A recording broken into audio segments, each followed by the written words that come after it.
Okay, beta, the recording is on now. So let's resume with our star suitable for sight. Now we have learned the basic concept of stellar magnitude and twilight. Let's now go into finding this type 1 question.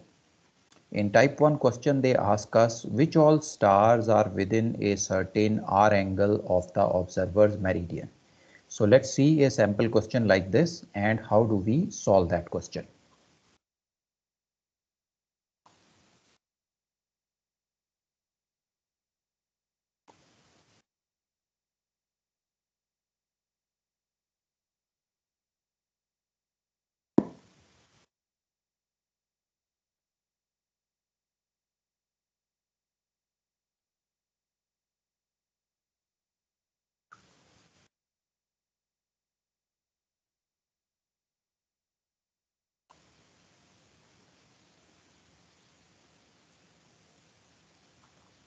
The first one shall be, we shall try and find out the stars which shall be within a certain R angle of the observer's meridian at a given time.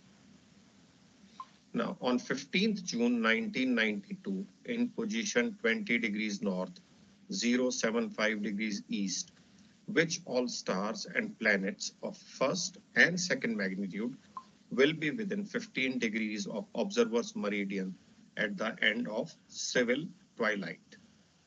We shall assume in such cases an imaginary star on the observer's meridian and determine the SHA of that imaginary star. We know that when a body is on the observer's meridian, then its LHA is equal to 000 degrees. So beta, this is the first step of the question. They want us to find the stars within a certain R angle. So first thing we have to do is we will imagine that there is a star on the observer's meridian. Now, if there is a star on the observer meridian, its LHA, local R angle, would be 0 or 360. Any of these two values. It is on our meridian, so LHA has to be 0 or 360. So this is the starting point from where we start the question. Now LHS question दिखाता हूँ बेटा, एक minute. This is the one beta.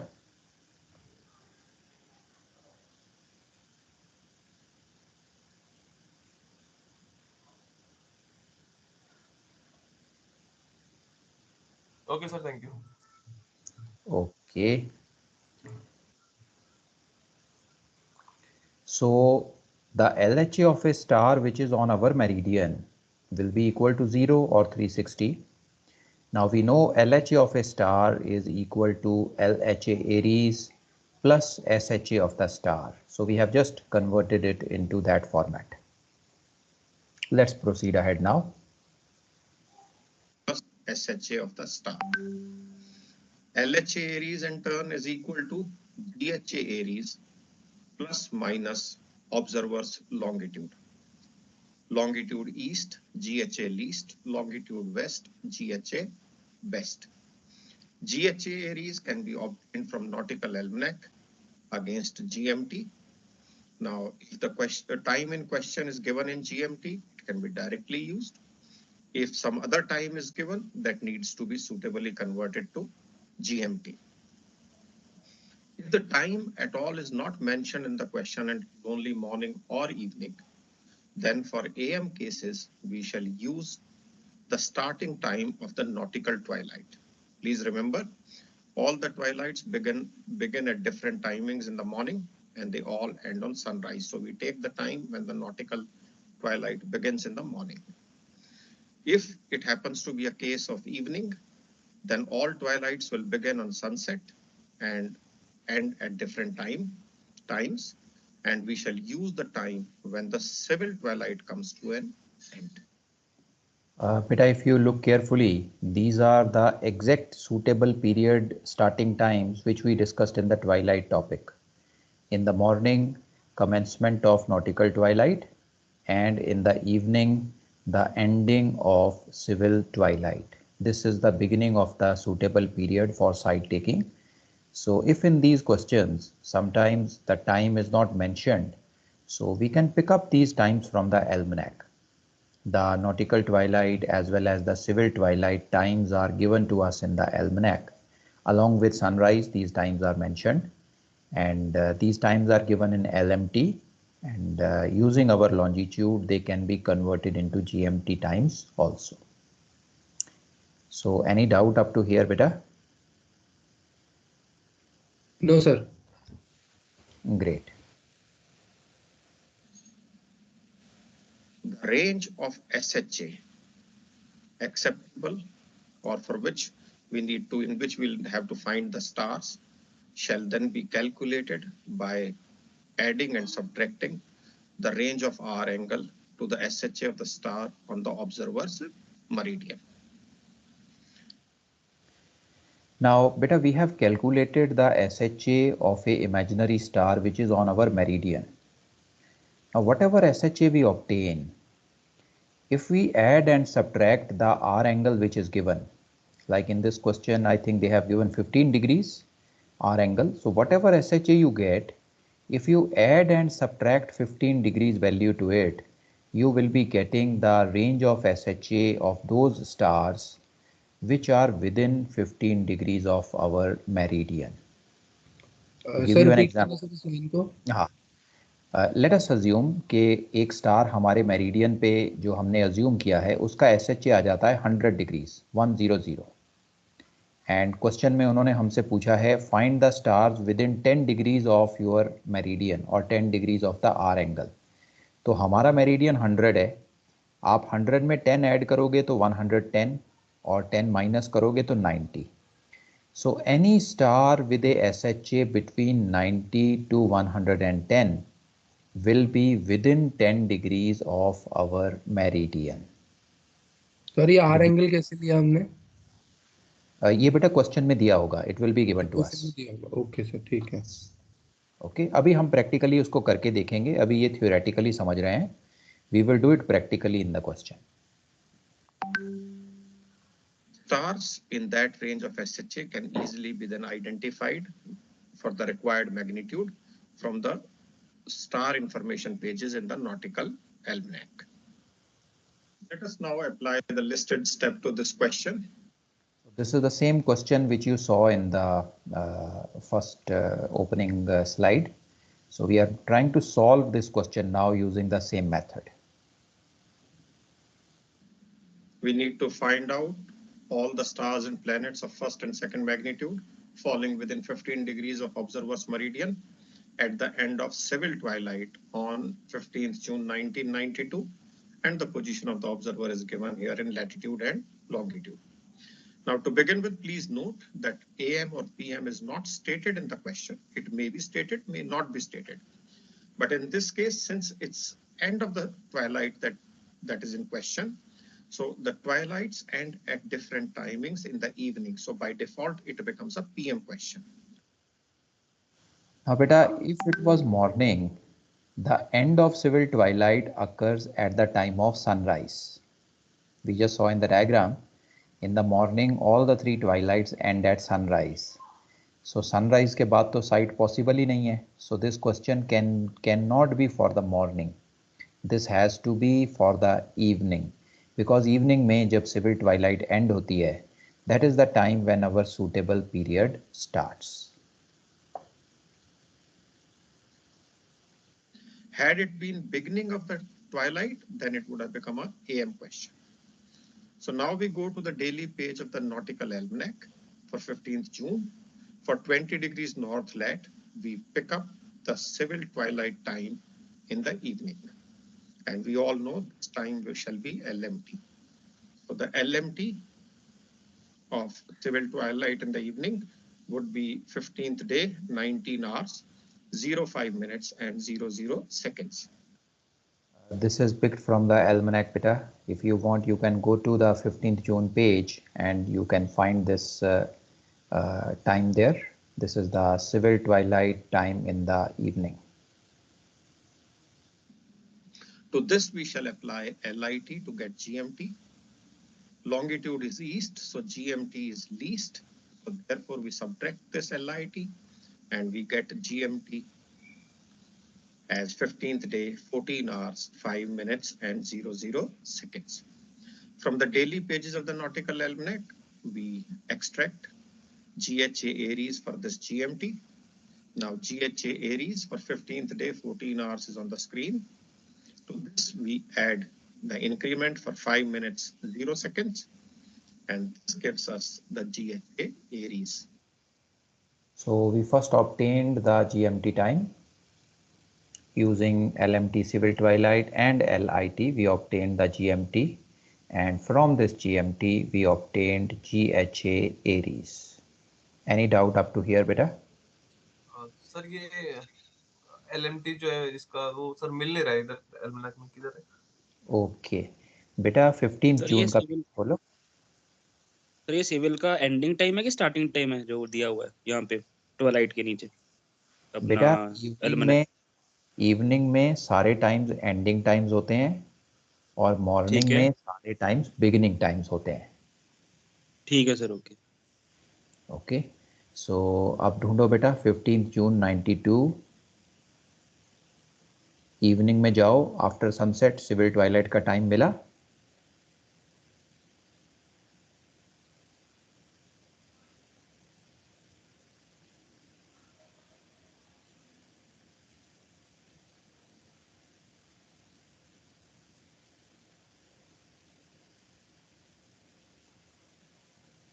बेटा are you there? Sir नहीं मिल रहा। नहीं मिल रहा जी। Let me show you the almanac then. 15 जून का पेज खोला बेटा? 15 जून का खोला हुआ है सर। 15 जून में इवनिंग में गए, इवनिंग नीचे वाला पार्ट जो है right side of page. Sir उधर ये टॉयलेट वगैरह लिखा था, इस कौन सा देखना है वो मालूम नहीं पड़ता। लैटिट्यूड देखो, लैटिट्यूड लिखा हुआ है, लैटिट्यूड के उसमें देखो। रुक जाओ भैया, रुक जाओ मैं दिखाता हूँ। 20 डिग्री लैटिट्यूड के सामने सिविल के नीचे।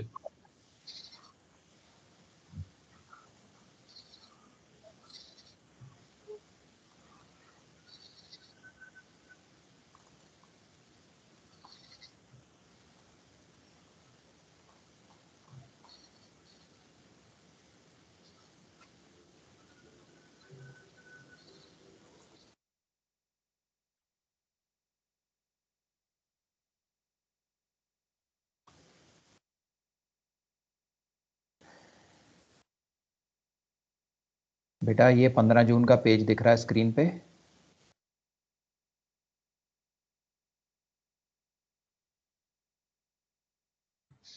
Yes sir. Very good. इस पे बेटा इवनिंग में आ गए हम। ये जो नीचे वाला पार्ट है ना, ये इवनिंग वाला पार्ट होता है। देखो यहाँ सनसेट लिखा हुआ है। ओके इसके आगे ये सिविल ट्वाइलाइट दिख रहा है बेटा। ओके हमारा लैटिट्यूड 20 डिग्री नॉर्थ है। Okay sir. सिविल ट्वाइलाइट के नीचे 20 नॉर्थ पे क्या टाइम लिखा है बेटा? 1905। बिल्कुल बेटा, कॉन्ग्रेचुलेशंस।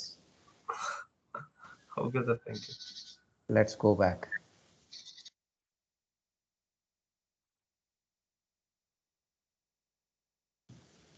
सो देखो यहाँ पे भी 1905 लिखा है ना।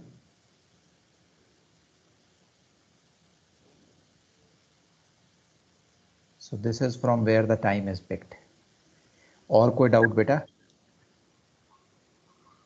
नहीं सर, और कोई नहीं बस। ओके सो हमने GMT टाइम ऑब्टेन किया और GHA एरीज की वैल्यू निकाल ली है। Now proceeding further. To this we apply the observer's longitude, that is 75 degrees east, longitude east, GHA least. So we add to get the LHA Aries. So the LHA Aries is 190 degrees, 21.4 minutes. Now using this LHA Aries, we calculate the SHA of an imaginary star, which is on observer's meridian. And we know that if the star is on observer's meridian, its LHA is 360 and it's equal to LHA Aries plus SHA star. Okay अब देखो बेटा हमने क्या किया, हमने अपने meridian पे एक स्टार को इमेजिन किया। अब ये जो स्टार है जो हमारे मेरिडियन पे है उसका LHA 0 या 360 कुछ भी लिखा जा सकता है। जो भी बॉडी हमारे मेरिडियन पे होती है उसका LHA 0 होता है या 360 होता है। तो हमने LHA स्टार इक्वल टू 360 लिख दिया। Now LHA star is equal to LHA Aries plus SHA star. So मैंने यहाँ पे LHA एरीज की वैल्यू डाल दी विच इज़ 190.21.4। इसको मैं दूसरी साइड में ले गया। 360 minus this value gives me the SHA of the star. मेरे पास ये एक स्टार का SHA आ गया। ये स्टार कौन सा है? जो मेरे मेरिडियन पे है। सो इन अदर वर्ड्स आपने अपने मेरिडियन का SHA पता कर लिया है। So that is 169.38.6। सो यहाँ तक कोई डाउट है बेटा? Ask me.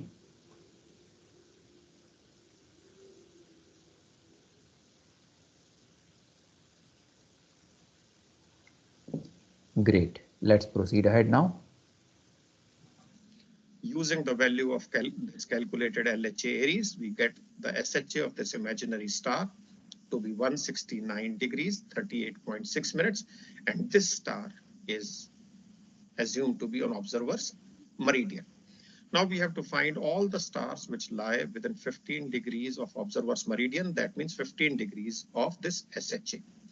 So by subtracting 15 degrees from here and adding 15 degrees to this, we find out the applicable SHA range. SHA range within 15 degrees of observer's meridian would be 154 degrees 38.6 minutes to 184 degrees 38.6 minutes. Okay, so let's understand what is done now.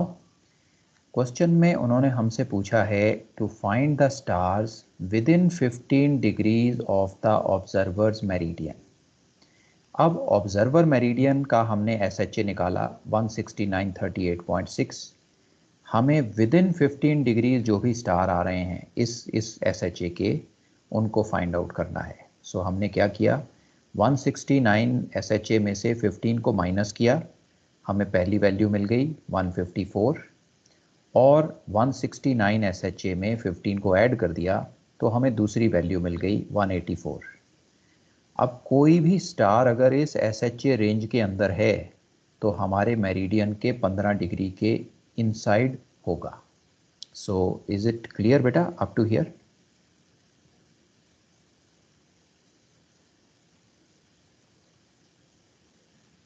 Yes sir. Very good. So अब आगे question बहुत आसान है। We have this SHA range. That means all the stars and planets within this SHA range shall be within 15 degrees of observer's meridian. Now we go to the daily pages. We go to the table for stars. Now, if we go to the table for stars in the Nautical Almanac, we know that this information is tabulated in the ascending order of the SHA. We identify this range that we have calculated, and we see that this is the range which is in question here. Now, in this range, we find out the stars of first and second magnitude. Magnitude is in the first column. So we identify there is one star here of magnitude 1.2. Then there are two stars out here, one of 1.7 magnitude, another of 1.5.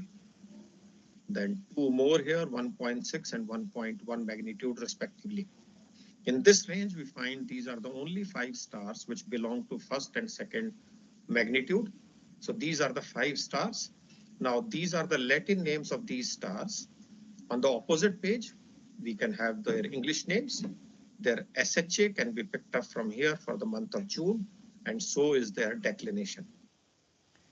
Okay, so अब बेटा हमने table star information table में से इस SHA range के बीच वाले stars को pickup कर लिया। हमें सारे स्टार्स को पिकअप नहीं करना है, स्टार तो बहुत सारे हैं। You can see 1 2 3 4 5 6 7 8 9 10 11 12 13 19 stars are there in this SHA range, पर हमें सबको पिक नहीं करना है। उन्होंने क्वेश्चन में बताया है we have to pick the stars of first and second magnitude only. So they basically mean 2.0 और इससे कम मैग्नीट्यूड जिसका भी होगा उसे ही हम पिक करेंगे। ओके, सो 2.0 और लेस मैग्नीट्यूड वाले स्टार्स को हमने यहाँ पे पिक कर लिया है। हमारे पास 5 स्टार्स आ गए हैं। So any doubt up to here बेटा? No sir. Very good, great. And we can tabulate these stars then. बोलो जी। सर ये हमने अभी जून महीने के करने हैं ना सर, इसमें से मतलब जून Right. महीने की है ना ये। राइट बेटा, जून मंथ। 58, तो सर इसमें 153 के बाद सीधा 155 ही है, राइट, तो 155 से स्टार्ट करेंगे ना? करेक्ट बेटा, करेक्ट। 153 से 155 के तो बीच लाइक में मेरा कोई स्टार क्वेश्चन है ये ही था, जैसे जैसे ये 153 में जून महीने का 10.9 पे उर्सा मेजोरिस है लिखा हुआ, नहीं। राइट, राइट, तो उसका मैग्नीट्यूड 1.9 है, राइट। तो उसको लेना है कि नहीं लेना है? बेटा हमारी रेंज क्योंकि 154 38.6 से शुरू हो नहीं रही सर, है। मतलब 154 वाला है नहीं ना, मतलब वो इसके बीच में कहीं भी इंटरपोलेट है या मतलब है ही नहीं, सोचना ही नहीं है उसके बारे में? नहीं बेटा, वो स्टार है ही नहीं। अगर वो अच्छा, स्टार सोचना होता नहीं। तो इस टेबल में मिलता। तो 155 से स्टार्ट करना है, ठीक है। भगवान ने 154 खाली छोड़ दिया, वहां पे कोई स्टार बनाया ही नहीं। ओके सर, ठीक है, जब भगवान की मर्जी से फिर हम क्या करेंगे, ठीक है। हाँ, सो सर एनीवे। ये जो क्वेश्चन निकाला है हाँ बेटा। सर इसमें हमने एज्यूम किया है कि ये वो हमारे मेरिडियन पे है, जो हमने लिया है वो 000 या 360, तो मतलब ये एजम्पशन पे ही है जो चल रहा है सब? मैं बताता हूँ बेटा, ये हमने क्यों अज्यूम किया है। बेसिकली हम अपने मेरिडियन का एसएचए निकालना चाहते हैं, क्योंकि अगर हमें मेरिडियन का एसएचए पता चल जाएगा तो मेरिडियन के 15 डिग्री प्लस और माइनस का पता चलेगा, यस सर। और वही हमें क्वेश्चन में चाहिए। सो हमने स्टार को जो इमेजिन किया उसका पर्पस सिर्फ हमारे मेरिडियन का एसएचए पता करना था। ठीक है sir, okay. Okay, okay. Okay sir. So अब बेटा जो ये 5 स्टार हमने यहाँ से पिक कर लिए हैं, इन पांचों को हम टेबल फॉर्मेट में यहाँ पे लिख देंगे। So let's write them. Stars of first and second magnitude within 15 degrees of R angle of the observer's meridian. And these stars with English names are then Spica, Elliot, Mimosa, Crux, and Acrux, together with their SHAs and declination. Now for this planets, we go to the daily page of the Nautical Almanac for 15th June. On the left side, right bottom corner, we have the information for the planets. We see if any of the 4 planets listed there have their SHA in this range. We find that none of the 4 planets have the SHA falling in this range. Therefore, there are no planets with SHA in the given range or within 15 degrees of observer's meridian as required by this question. अब बेटा stars तो हमने इस table से निकाल लिए, इन्होंने हमें इस क्वेश्चन में प्लैनेट्स भी पूछे थे। So for planets what we have to do is, हमें डेली पेज पे जाना होगा 15 जून के डेट पे। उस डेली पेज में स्टार्स प्लैनेट्स का जो पेज है उसमें अगर बॉटम में आप देखोगे तो आपको चारों प्लैनेट्स का SHA मिलता है। रिमेंबर बेटा, everybody remembers? Yes sir. Yes, sir. Yes, sir. Right. तो वहाँ पे चारों प्लेनेट का SHA दिया हुआ है। हमने चेक करना है कि इस रेंज के अंदर किसी प्लेनेट का SHA तो नहीं आ रहा। अगर आ रहा है तो हम उसे यहाँ पे लिख देंगे, अगर नहीं आ रहा है तो we will just write no planets in this SHA range. So any doubt up to here बेटा? सर ये जो आंसर लिखना है इसका, ये ऐसे magnitude name star number SHA declination ऐसे ही लिखना है टेबल बना हाँ के? बेटा, आंसर में कई लोग सिर्फ स्टार्स का नाम लिख के छोड़ देते हैं, but I recommend you make the full table. आपको आंसर में 5 या 6 स्टार्स मिलेंगे। यूजुअली क्वेश्चंस में मैक्सिमम 5 या 6 स्टार ही आते हैं। तो आप ये पूरा टेबल बना दीजिए। Writing only the names may lead to some deduction of marks. So make this full table in your answer.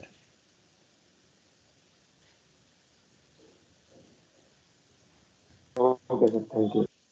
Okay बेटा, let's proceed ahead now. So हमने ये stars को ढूंढ लिया है। So we have only these 5 stars and no planet. I hope this question is well understood.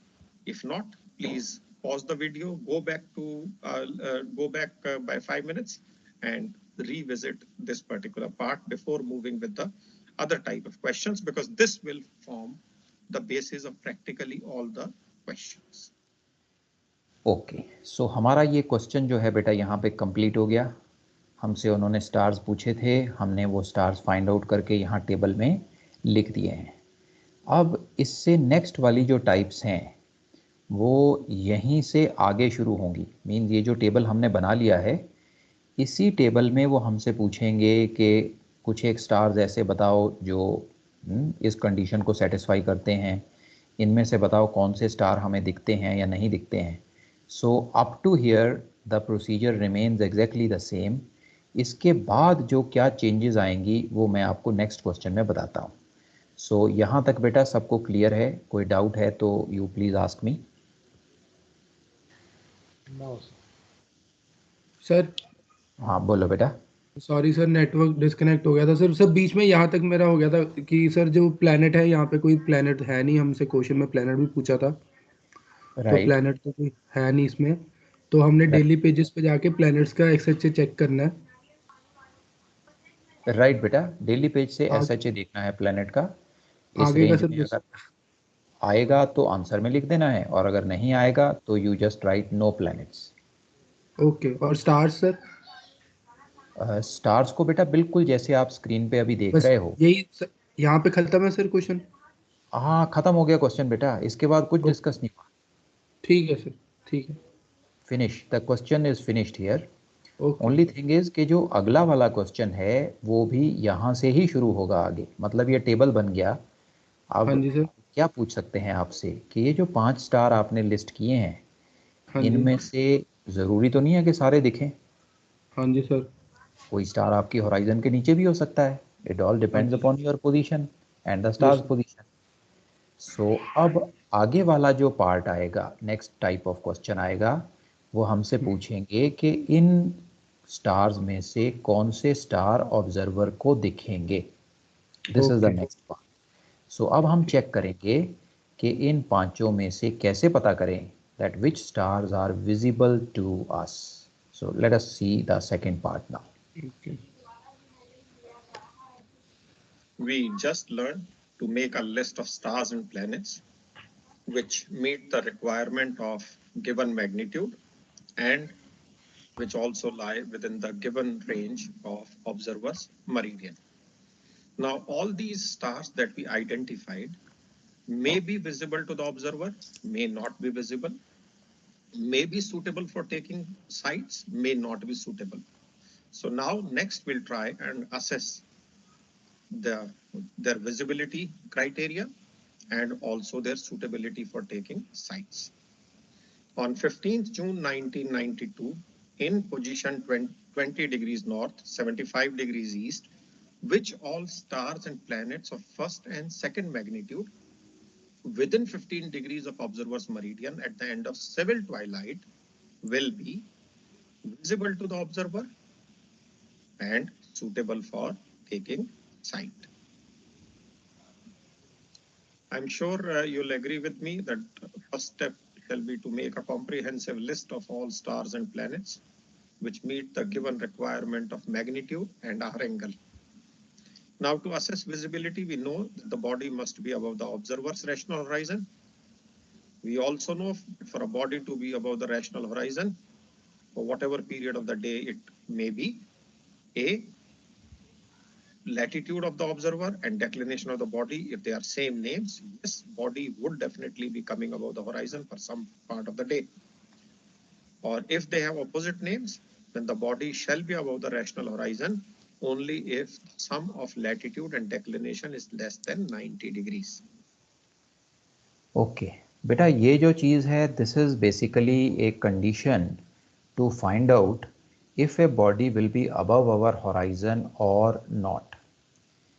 एक तो ये है कि अगर कोई भी बॉडी की डेक्लिनेशन हमारे लैटिट्यूड के साथ मैच कर रही है तो वो बॉडी हमारी होराइजन के ऊपर आएगी ही आएगी।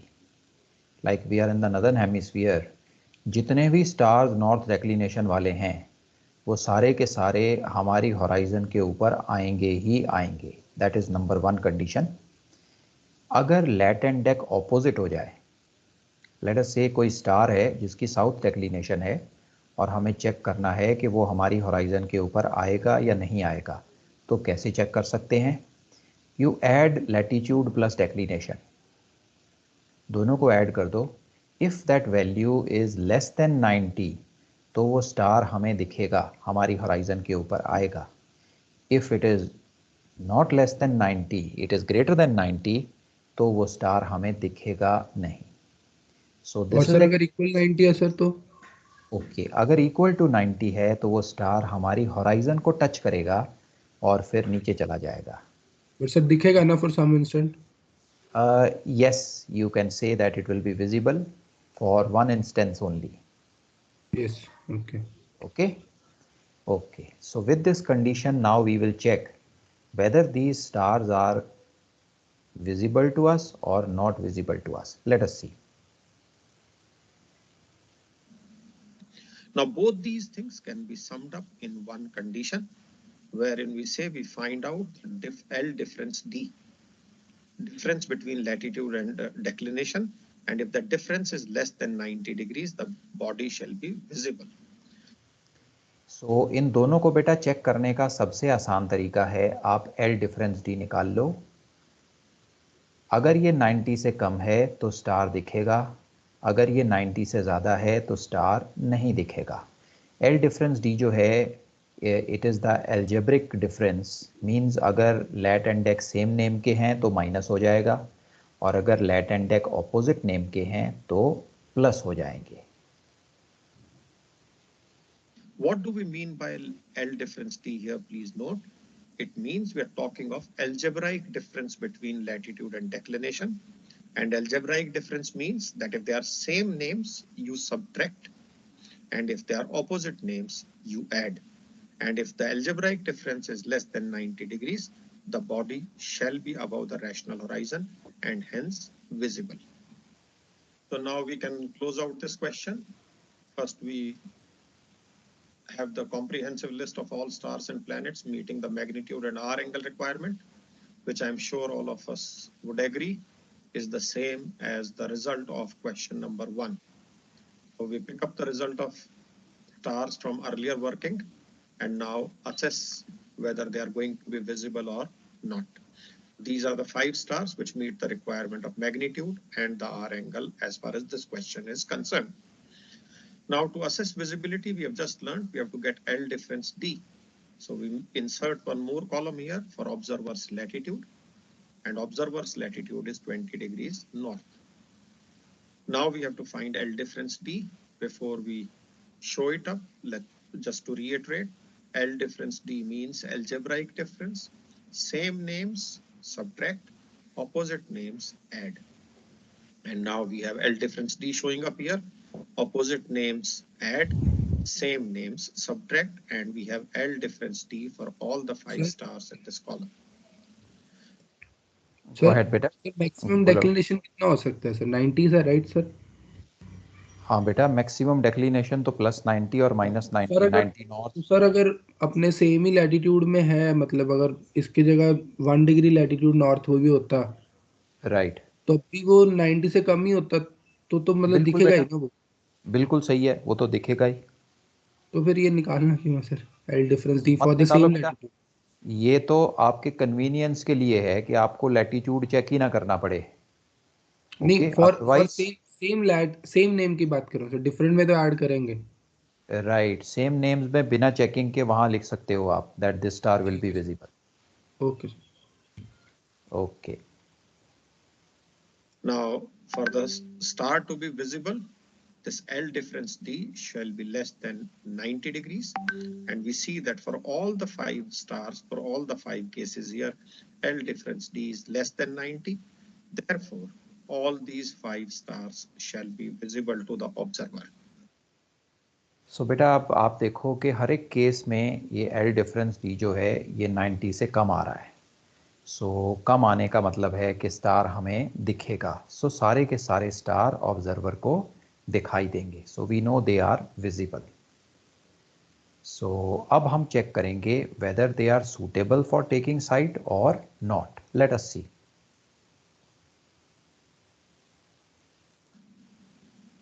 Now, yes, they are visible to the observer. Are they suitable for taking sight or not? For a star to be suitable for sight, obviously it has to be above the horizon and visible, otherwise sight cannot be taken. And 2, there should be some minimum altitude, and we have put a cap of 10 degrees. So it must have altitude of more than 10 degrees. Now, if the altitude has to be more than 10 degrees, this L difference D has to be less than 80. So to assess the suitability for sight, we can make one more column and see in which all cases L difference D is less than 80. And we see that for first 4 stars, they are all suitable for taking sight. The last, that is Acrux, though it is visible, but it's too low and is not suitable for sight. So beta, it is recommended that whenever you are taking sight, the celestial body should be at least 10 degrees above the horizon. So अगर कोई भी body 10 degree से नीचे के altitude पे है, उसको हम लोग साइट के लिए प्रेफर नहीं करते हैं. सो 10 डिग्री एल्टीट्यूड से नीचे होने का मतलब है L difference D less then 80. So in this case ये जो लास्ट वाला स्टार है इसका L डिफरेंस D 83 आ रहा है. So this tells us that it is less than 10 degree altitude star. So हमने इसके आगे में नो लिखा है. बाकी सारे के सारे स्टार्स जो हैं they are suitable for sight. So any doubt up to here बेटा? सर ये साइट वाला वापस बताना. जैसे आप एल डिफरेंस दी आपका वैल्यू आ गई, जो वैल्यू आई है, उसके बाद विजिबल में विजिबल तो हो गए क्योंकि 90 से नीचे हैं सारे, तो विजिबल हो गए. राइट. ये लास्ट वाला इसमें क्या होता है, ऑल्टीट्यूड ऑफ 10 डिग्री. ओके बेटा, मैं बताता हूँ आपको. सूटेबल फॉर साइट वही स्टार हो सकते हैं जिनका L difference D less then 80 हो. Okay, less than 80. क्यों होता है ऐसा? क्योंकि जिनका L difference D less then 80 है, they have a altitude greater than 10. और 10 डिग्री से नीचे वाले जो एल्टीट्यूड के स्टार्स हैं, they are not recommended for sight taking. ठीक है. तो सर ये जो क्वेश्चन जैसे आपने ऊपर लिखा है, हेलो, गो अहेड, बोलो बेटा. हाँ सर, जैसे क्वेश्चन आपने ऊपर लिखा है, इसमें जैसे अपन ने इनिशियल स्टार्ट किया था कि तो उसमें से पहले स्टार की रेंज निकालनी पड़ेगी और उसके बाद ये क्वेश्चन है, ऐसा है? हाँ बेटा, एक क्वेश्चन ऐसा आएगा. पहले स्टार की रेंज निकालोगे, फिर चेक करोगे उनमें से कौन से विजिबल हैं, और फिर आप बताओगे कौन से सूटेबल फॉर साइट है. Okay sir. सर एक बात पूछनी थी. हाँ बोलो बेटा. सर ये एल्टीट्यूड 10 डिग्री का यही रीज़न है कि वहाँ पे रिफ्रैक्शन ज़्यादा होती है जिससे बेयरिंग में काफ़ी एरर आ जाता है, या कुछ और रीज़न है सर इसका? राइट बेटा, तुम सही बोल रहे हो. The reason why we do not pick up star below 10 degree altitude is क्योंकि 10 डिग्री के नीचे रिफ्रैक्शन की वैल्यू बहुत हाई होती है and it changes very fast. So there is a chance of error in our sight. That is why less than 10 is not recommended. और कोई reason नहीं है ना सर? नहीं बेटा, और कोई रीज़न नहीं है. This is the only reason. Thank you sir. Okay. और बेटा, और कोई डाउट अभी तक? Okay, great. So this was type 2 question जिसमें उन्होंने हमसे पूछा कि आप विजिबल वाले स्टार्स बताओ. हमें पता चल गया L difference D less than 90 will be visible to us. फिर उन्होंने सूटेबल फॉर साइट पूछा, हमें पता है L difference D less then 80 will be suitable for site. अब हम इसी क्वेश्चन के थर्ड पार्ट में चल रहे हैं। थर्ड पार्ट में they can ask us which stars out of these will be suitable for a X meridian site। अब X meridian site के लिए stars कब suitable होते हैं? Remember I told you about the X meridian table. We saw table 1 and table 4 और उसमें से हमने X meridian limit निकाली थी। I told you that only that body can be used or solved by X meridian method which is within the X meridian limit. So अगले वाले जो step में हमें ये पता करना है एक चीज कि इन सारे स्टार्स की X meridian लिमिट क्या है और दूसरा whether they are within the limit or not. So let's go ahead and see the third part now. So I hope you will remember this requirement to assess the suitability for taking site and also the conditions required for a star or celestial body to be visible to an observer. Another type of question that is asked in the exam is to figure out or find the stars and planets which are suitable for X meridian observations.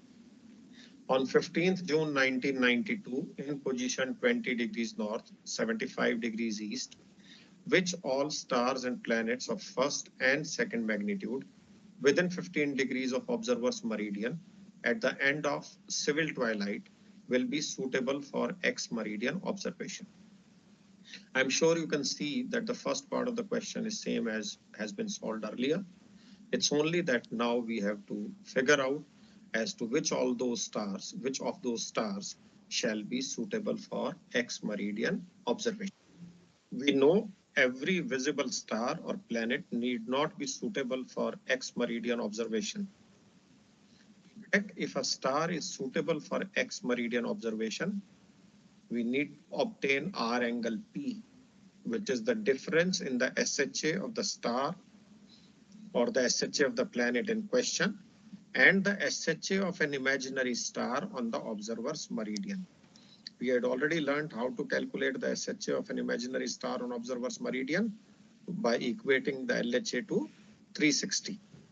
So P is the difference between the SHA of this imaginary star on observer's meridian and the SHA of the star or SHA of the planet in question. Then we obtain the time to Marpas, the body is yet to cross the meridian, or the time from Marpas or since Marpas if the body has already crossed the meridian. And how do we get this time? We get this time by dividing this R angle P by 15 degrees 02.5 minutes. This will come in hours. We multiply by 60 to get this time in minutes. What is this 15 degrees 02.5 minutes? It's the rate of change of R angle for stars and planets. What is this rate for sun? We know rate of change of R angle for sun is 15 degrees per hour and it's 15 degrees 02.5 minutes for stars and planets. Then we use any of the nautical tables and from there we find X meridian limits applicable to this case, which will depend on the observer's latitude and the declination of the body. So we get the X meridian limits from nautical tables. If the time to Marpas or time from Marpas calculated above is within the X meridian limits obtained from the nautical tables, then the star is suitable for X meridian observation. Otherwise, it is not suitable for X meridian observations. Let me show this to you beta. When we solve the question, I will. Sir back करना sir slide पढ़नी थी एक बार फिर back करेंगे ये लो बेटा. हाँ जी आप भी हाँ जी सर थैंक यू. मैं आपको ना ये सारी चीजें एक्सप्लेन करता हूँ when we solve the question, then it will become clear to you.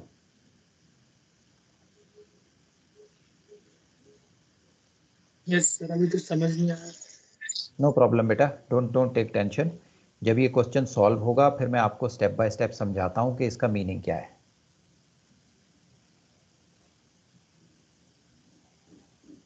Shall we proceed ahead?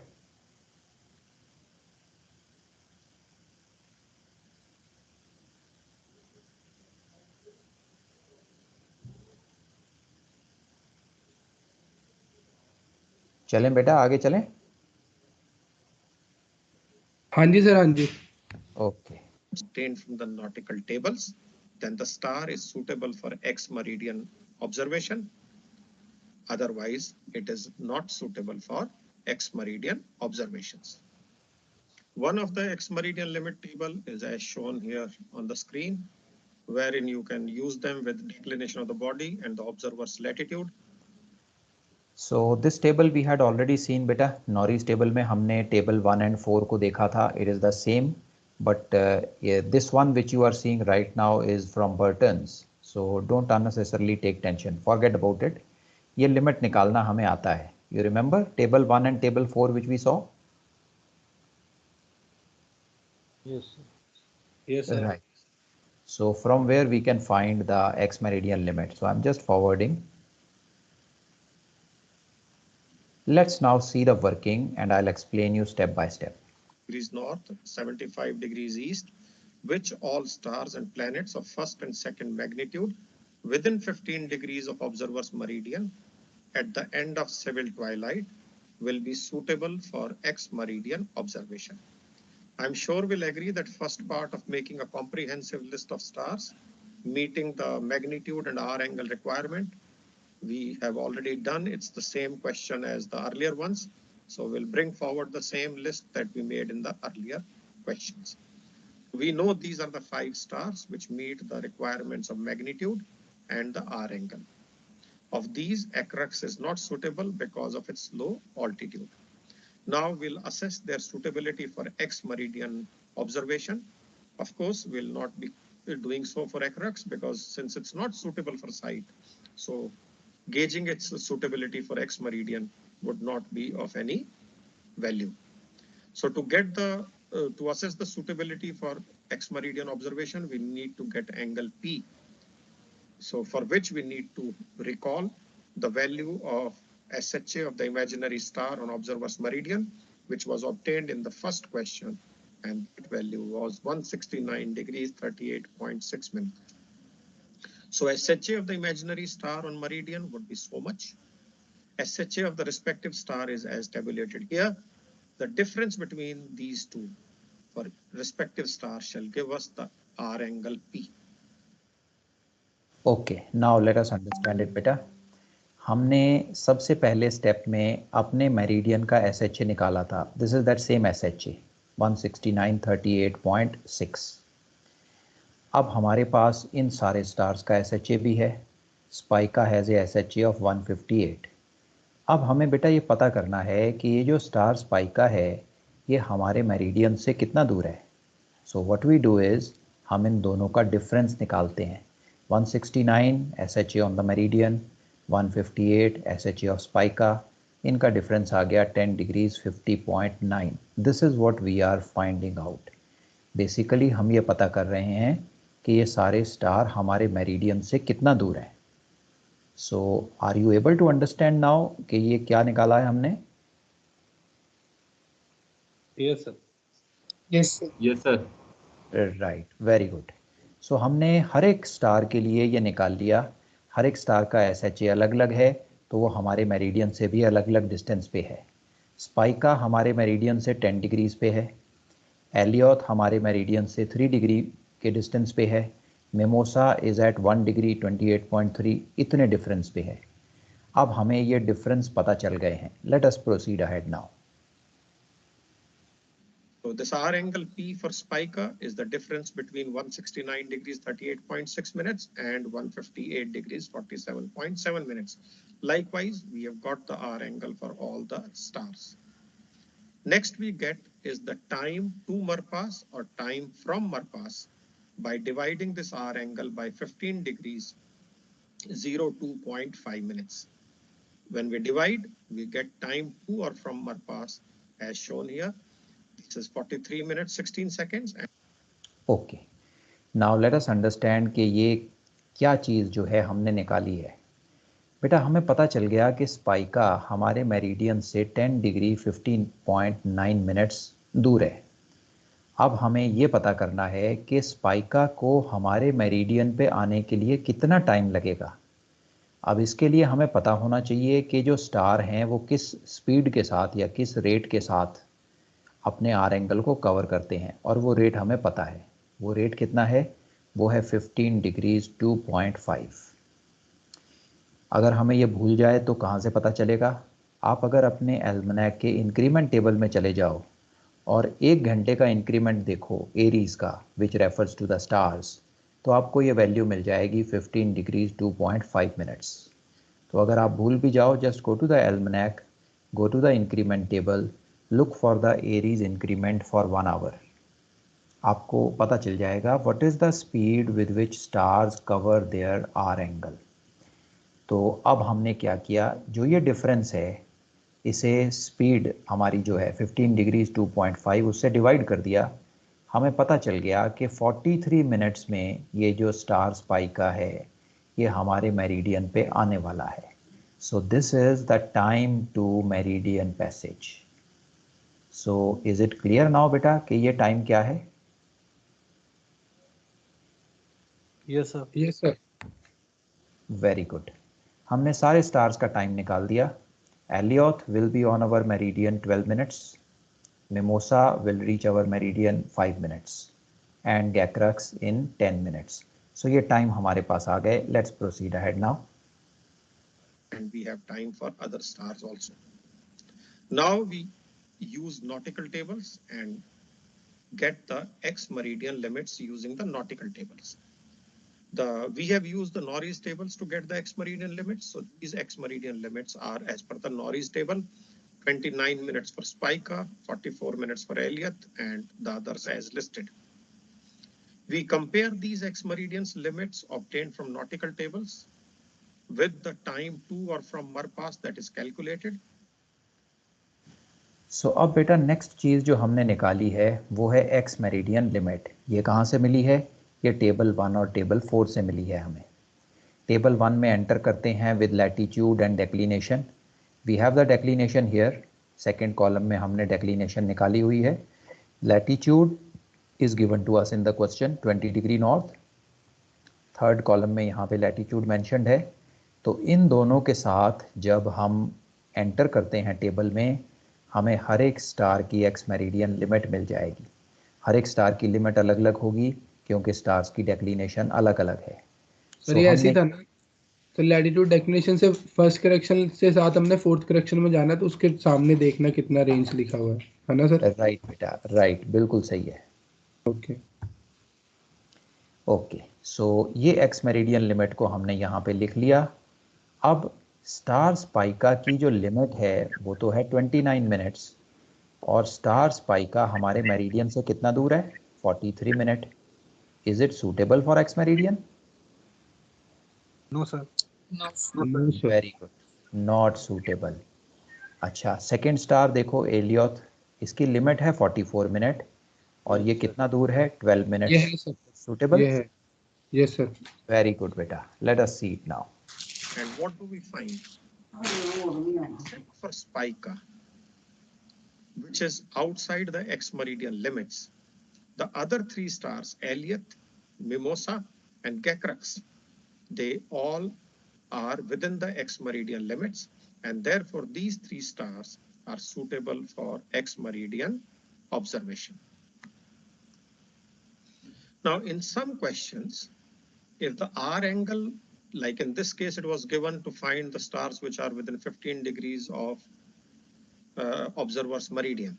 Now, if this angle, R angle limit is not given in the question, then, and we have to perform this check for X meridian observation, then we can check the stars falling within 20 degrees of R angle from observer's meridian. So if this limit is not contained in the question, you can set this limit at 20 degrees and carry out a check that shall suffice our purpose. Okay, so with this बेटा हमारा ये third type का question जो है ये भी cover up हो गया। अब इस क्वेश्चन को सॉल्व करने के लिए आपको ये टेबल याद रखना पड़ेगा.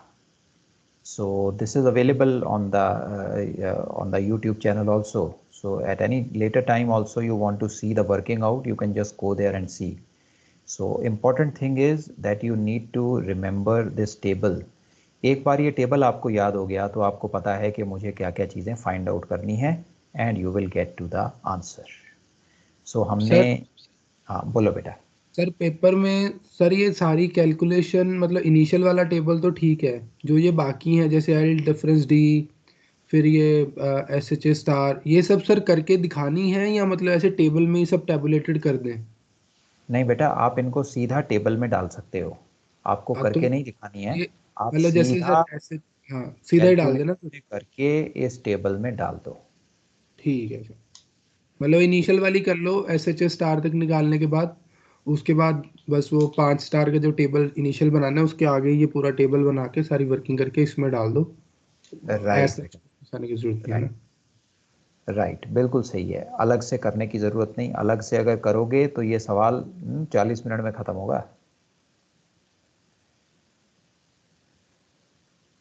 सर ये एक बार एक्स मेरिडियन लिमिट्स बता देंगे वो थोड़ा. ओके, लिमिट को कैसे निकालते हैं बेटा?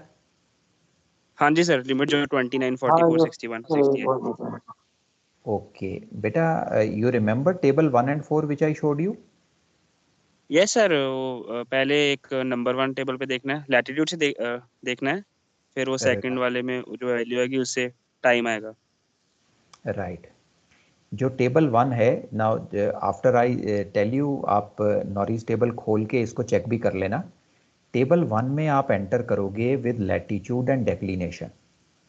सो इन दोनों के साथ जब आप एंटर करोगे तो आपको ए वैल्यू मिलेगी, फैक्टर ए. इस फैक्टर ए के साथ आपने टेबल 4 में चले जाना है और उस फैक्टर के अगेंस्ट सीधा आपको एक्स मेरिडियन लिमिट मिल जाएगी. ठीक है सर, ओके. डेक्लिनेशन डिफरेंट है तो डिफरेंट टाइमिंग सब आएगा. ठीक है, okay. Right. Sir just for asking sir, ये टेबल 2 और टेबल 3 हम कहाँ यूज करते थे इसका? बेटा ये यूज करते थे जब हमारे पास कैलकुलेटर नहीं थे. हाँ, तो वो रिडक्शन निकालने के लिए ना ये. राइट, बिना कैलकुलेटर के अगर सवाल सॉल्व करना हो तो इनकी ज़रूरत पड़ेगी. अब नहीं चाहिए बेटा. ठीक है sir. Okay, good beta, great. So we have done these 3 types of stars suitable for sight for today, and this brings us to the end of the lecture also. So let's break off for lunch. This one particular topic is covered. So next time when we meet tomorrow, I have next class with you. There are one more type of questions, or you can say 2 more type of question in this only. So we will do those 2 questions, the remaining question in the tomorrow's class. Sir बोलो बेटा. एक question था, मैं group में डाल दूं sir? Just पूछना ही है, जस्ट मतलब करना नहीं है, सिर्फ एक चीज ही पूछनी है. अगर आप क्वेश्चन पढ़ बोलो लेंगे बेटा, you ask me now.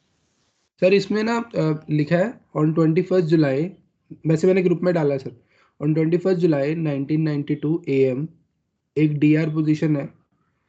The true altitude of the moon on the meridian bearing south was certain degrees. After steaming a course of north 56 degree east for 27 miles, observed altitude of the sun's lower limb was certain degree at certain GMT.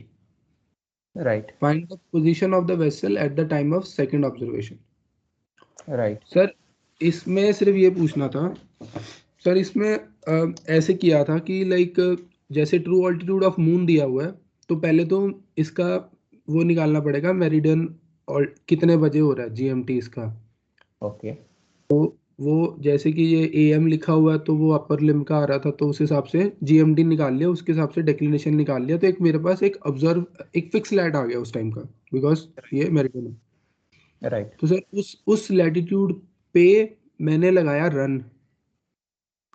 ठीक है sir. Right. और उसके बाद मुझे एक मिला DR light और एक DR लॉन्ग.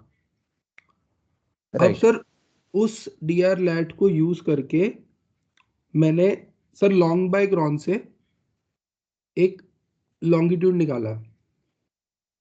राइट। तो सर इसकी जो फाइनल पोजीशन होगी वो वही होगी ना, मतलब जो ऑब्जर्व लॉन्ग आया वो वाला। ओके, और लैट कौन सा वाला? लैट नहीं समझ आया, बिकॉज सर मैं लैट जो इसलिए रन नहीं होके समझ लगा है वही तो आएगा एक सर, मिनट लैच भी। एक मिनट शिवांग, सर लैट इसलिए नहीं समझ आया because sir D R lat और मैं डी आर लॉन्ग बनाता हूँ प्लॉटिंग में, फिर उसके राइट सामने ऑब्जर्व लॉन्ग भी बनाता हूँ। ठीक है, राइट ऑब्जर्व लॉन्ग से मैं पीएल भी पास कर देता हूँ। सर वो पीएल कौन से लैटिट्यूड पे काटेगी, मैं उसको डिपार्चर पे काउंट करूँ, बिकॉज ये तो ऑब्जर्व, ये तो डी आर लैट है ना जो मैं प्लॉट कर रहा हूँ, ये वो फिक्स लैट तो है नहीं। रुक जा, अब मैं समझ गया, अब तू यहाँ देख। हाँ जी सर। ओके, ये बेटा तेरी डी आर पोजिशन है, इनिशियल वाली, हाँ जी। इनिशियल वाली, इनिशियल डी आर पोजिशन है ये। और तेरे पास एक ऑब्जर्व लैट भी आ जाएगा। आ गया सर। Correct, right. हाँ एक हाँ जी। ऑब्जर्व लैट भी आ जाएगा। अब कुछ देर चलने के बाद तुमने एक सेकंड साइट ली है। ओके, हाँ जी सर। हाँ जस्ट जी। Give me 1 minute, just give me 1 minute.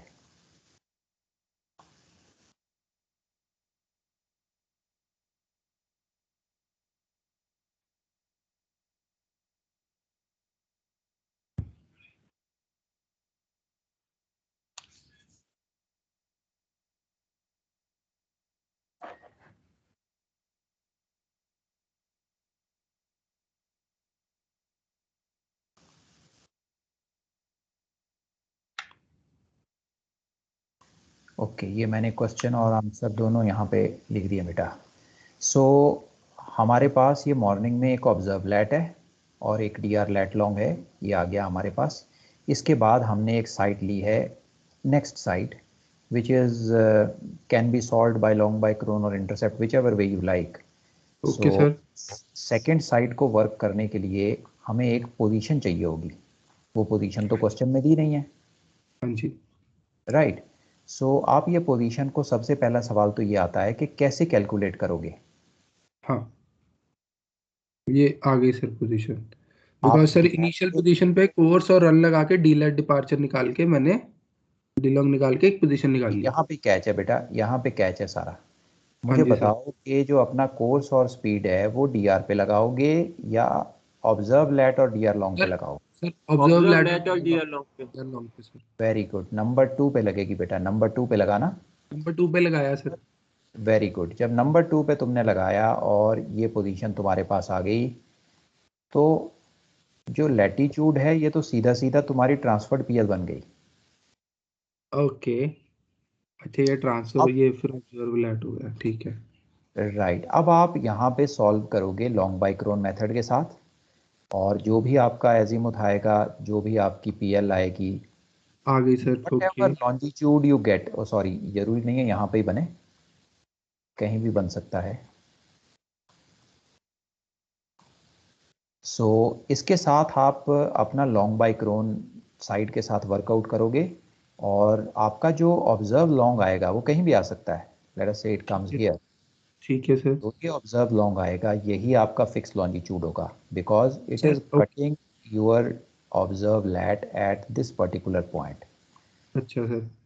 Okay, तो सर लैट मतलब वही है जो ट्रांसफर करके आया, that will be the observe lat and yes, the final will be the observe long, तो ये will be the final position, right sir? Right बेटा, दैट्स राइट। कहना तो ऐसे ही था, पता नहीं, बट लॉन्ग बड़ा हाई फाई आ रहा था, ऑब्जर्व लॉन्ग बहुत ही हाई फाई आ रहा था। ठीक है सर।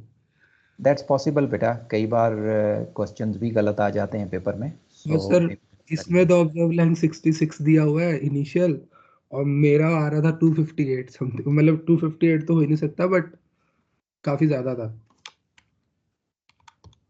ओके, तो 68 के आसपास ही आ रहा है बेटा तुम्हारा। और 100 के आसपास आ रहा था sir.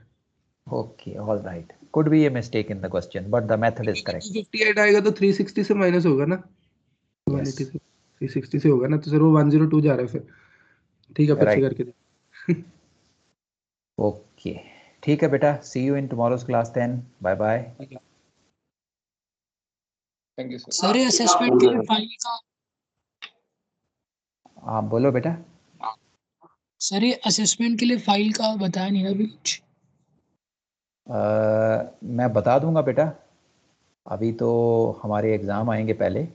I will send you the detailed instruction how to prepare the file. I'll send a sample file to you so you can use that to prepare your file. Okay sir, thank you sir sir, क्योंकि उसमें time लगता है. Sir Ask again. Sir अभी एक schedule मतलब रफली बनाया था कि 5 नवंबर को नेवल आर्क 8 को ये नेविगेशन 9, 10, 11 को कार्गो मैट शिप सेफ्टी रख लें. कोई दिक्कत है उसमें? बेटा मुझे भेज दो व्हाट्सएप पे. सर आपको सर 2-3 बनाए थे सर, सारे भेज देते हैं जो भी आपको ठीक लगे. ओके 5 ऑल की जगह राइट. सर 6 को कर लो. भेज ये दो सर बेटा, भेज दो. Whatever schedule you like. तुम शॉर्ट लिस्ट भी करके मुझे भेज दो. Let me see if I can pick that up. Okay sir उसमें तो आफ्टरनून के बाद में रख लेना. सर बस ग्रुप में भी यही होता है सर. सर फिफ्थ की एग्जाम दिक्कत है, बाकी कोई दिक्कत नहीं. आस्क अगेन बेटा. सर फिफ्थ का जो एग्जाम होगा ना वो आफ्टरनून में रख लो, बेटर रहेगा ना सर. बेटा घर थोड़ा दूर है तो आते टाइम. एग्ज़ाम के साथ ना क्लासें भी रखनी पड़ेंगी.